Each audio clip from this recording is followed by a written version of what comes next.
Hey, what's up? It's Jhene Aiko, and you're watching The Vibe. When I was younger, I grew up around music. I was always singing along to songs and making up my own lyrics to popular songs. And so, I don't know, it was just was something that was in me, I guess. And when I was like in the 2nd grade, I did a talent show with my best friend, and that's the moment that I think I realized I was interested in being a singer. And then just as I got older, it was, you know, more and more the urge to just express myself through songwriting and singing that just grew as I got older. Yes, I think music is the language of all people.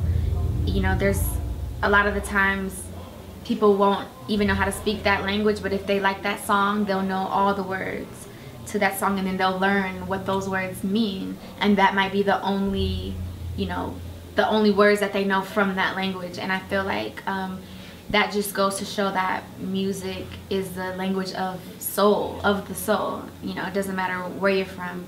And so I think it's important to say something important in your music, and just, you know, have that be, you know, the thing that you use to make the world a better place, or to share the lessons you've learned. All your songs don't have to be like that. Like if you're an artist, it doesn't have to be like every single song has some major life lesson, or, you know, every song doesn't have to be life-changing. But I feel like it is important to use music as a way to help other people. Yes, I released Sellout EP because I really wanted to put something out in 2013, because the album wasn't due to be released until this year, 2014.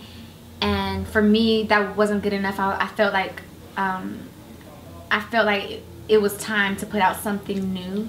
And so I just put together, you know, that compilation of songs to give to the people that, you know, that have been waiting since the first mixtape. And that's why a lot of the songs are collaborations, and more along the lines of like the hip-hop, the, you know, more simpler songs when it comes to like topics and stuff like that, even like melody and vocally. I just thought it was something good to put out, just to show people like this, you know, side of me, sort of get that out of the way so they know I do this. But with the album, I feel like it's something else. It's gonna go to another sort of realm.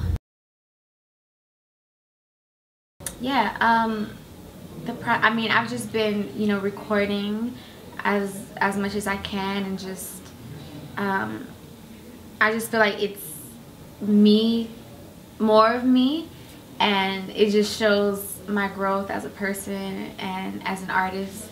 And so the album is definitely, you know, taking it a few steps above, you know, the mixtape, the EP, more of my stories, more of, you know, me caring about the lyrics and the music and the vocals, just really being more focused. And I feel like every project will just get better and better.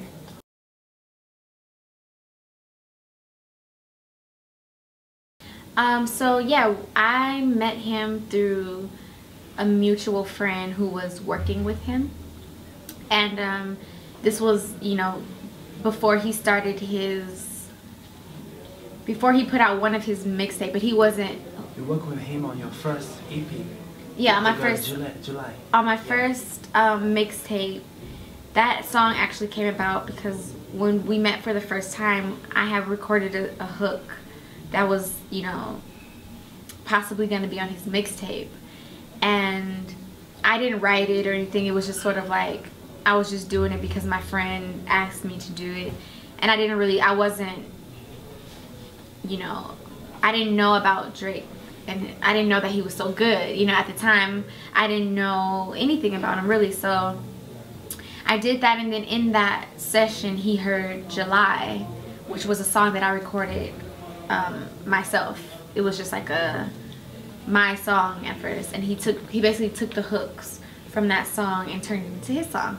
And so it turned out to be, you know, a really good song, and that's when I realized, like, yeah, we would make a good, you know, collaboration, a real collaboration. So when it came down to do his album, he just, you know, contacted me and told me that he wanted me on his album, and we, you know, sat down, listened to beats. 40 played me some stuff. We agreed on the beat. It wasn't even finished, and I took it home and I, you know, wrote to it, and I sent it to him, and he loved it, and then he recorded what he wrote to it, and we just sort of he just kept me a part of the whole process. And one day he called me and he just played me the full song, and I loved it, and so that became From Time. Mixing motherhood and career, I feel like it's difficult no matter what career you choose, because obviously if you can't afford to just be like a stay-at-home mom, then you're always going to want to be, you know, you're always going to miss being with your child. And so it's definitely just a day-to-day thing. Like, you just, in my mind, I'm just working towards being able to be with her every day, or at least bring her with me.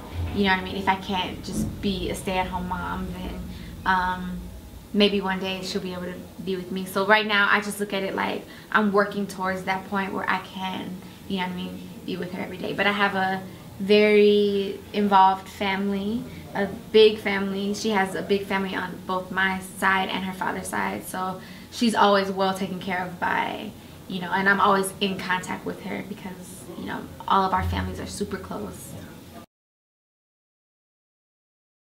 So what's next? I'm going to be performing at Coachella, which is a really big music festival in the United States, in California. I'm going to be putting out my album in 2014, summer 2014, and, you know, just, you know, constantly growing and putting out more material, and just, you know, giving people more of my stories and my experiences, and yeah, just going with the flow.